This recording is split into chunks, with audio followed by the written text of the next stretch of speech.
आज मैं समास संस्कृत में समास लेकर आई हूँ। समास में भी द्वंद्व समास है ये। इसको आप ध्यान से समझें कि द्वंद्व समास को कैसे समझें। संस्कृत में जिस तरह से हमने हिंदी में समझा था कि द्वंद्व दो पार्ट होते हैं, एक ही गेम की समझ लो, एक प्रतिद्वंद्वी के समझ लो, एक सहचर समझ लो।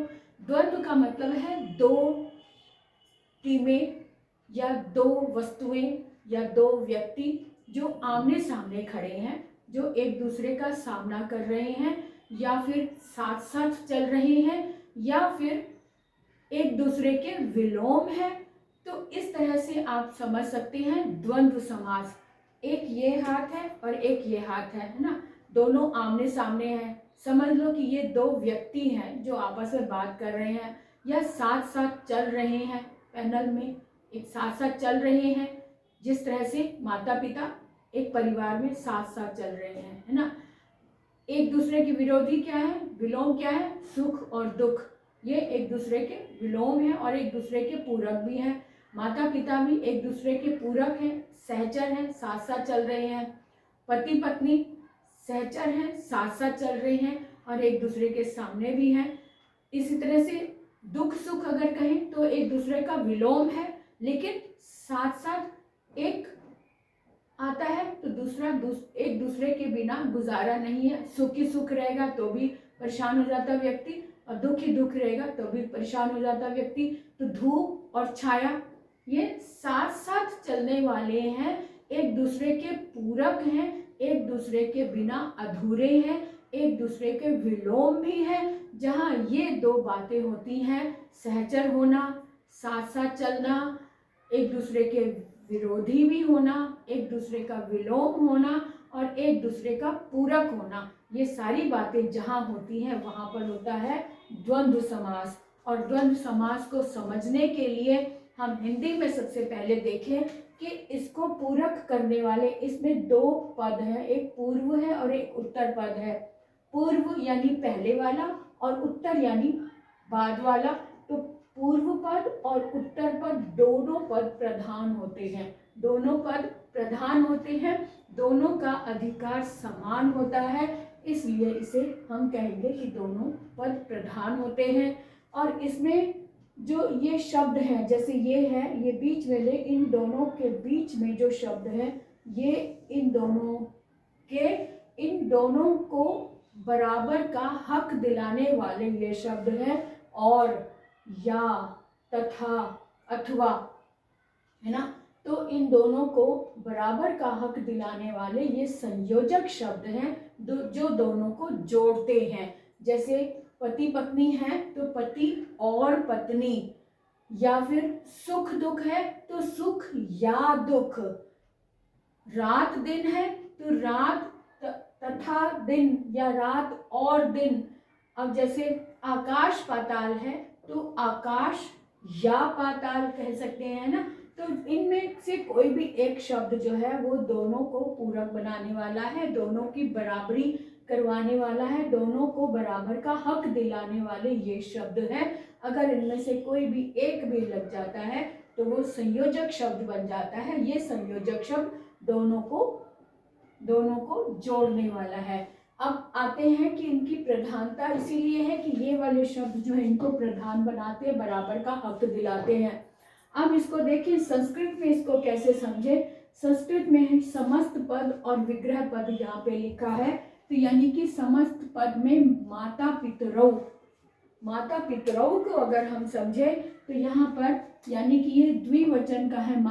रौ जो है, जैसे रामः रामौ आता है, माता पितरौ दो व्यक्ति हैं। इसको जब हम विग्रह करेंगे तो माता और पिता यानी माता च पिता च का मतलब और होता है ना, तो यहाँ पर भी और है, यानी संस्कृत में च लगाकर हम और को इसमें यूज करेंगे। माता च पिता च, ये हो गया इसका विग्रह पद। अगर हम कहें जया अजयौ तो यहाँ पर भी औ है, यानी कि ये द्विवचन है, इसलिए इसको हम अगर विग्रह करेंगे तो जया च अजयः च, तो ये एक वचन है। यहाँ पर भी ये पुल्लिंग शो हो रहा है, जयः च अजयः च। च लगाकर हमने बता दिया जय और अजय, है ना। अगर अब हम कहें सीता रामौ, यहाँ पर भी द्विवचन है, इसका मतलब दो व्यक्ति हैं।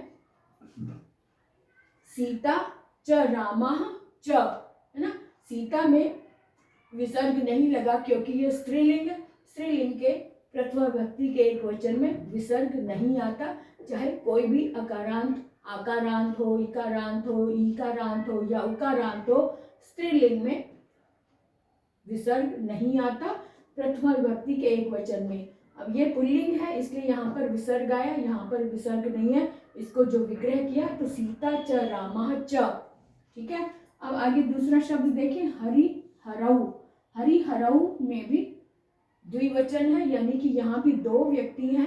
कैसे? हरि ही च हरः च, है ना। हरि भगवान विष्णु को बोलते हैं और हरा शिव जी को बोलते हैं, तो हरि च हरः च हो गया। उसके बाद देखो राम लक्ष्मणौ, यहाँ भी दो व्यक्ति की बात हो रही है, दो व्यक्ति हैं इसलिए द्विवचन लगा हुआ है। रामः च लक्ष्मणः च, रामः च लक्ष्मणः च आ रहा है, यानी कि दोनों में एक एक वचन है और ये पुल्लिंग शो हो रहा है क्योंकि इसलिए दोनों में विसर्ग लगा, रामः च लक्ष्मणः च। अब आगे देखें, यहाँ पर मौसम की बात हो रही है। ग्रीष्म वसंतौ, यहाँ भी द्विवचन है, यानी कि दो ऋतुओं की बात हो रही है। तो ग्रीष्म वसंतौ, इसको विग्रह किया हमने, ग्रीष्मः च वसन्तः च, है ना। ग्रीष्मः च वसन्तः च, इस तरह से हमने इसको विग्रह किया। अब आगे देखिए, पशु खगाह।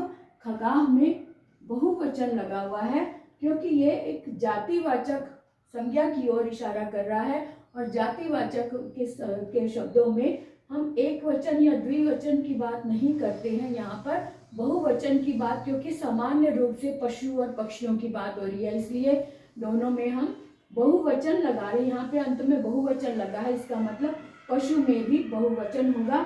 पशुवः च खगाः च, पशुवः च खगाः च, इस तरह से इसको हमने दो जातियों की बात हो रही है इसलिए हमने च लगाकर इसको शो किया, पशुवः च खगाः च, है ना। आगे देखिए, कंद मूल फलानी। यहाँ पर तीन चीजें दी हैं, कंद मूल फलानी, और ये क्योंकि ये नपुंसक लिंग है इसलिए फलानी से हमें पता चल रहा है कि ये फलानी यहाँ पर बहुवचन किसका है, नपुंसक लिंग का। तो इसको हम अलग करेंगे, विग्रह करेंगे, तो कैसे होगा, कंदम च मूलम च फलानी, कंदम च मूलम च फलानी, है ना।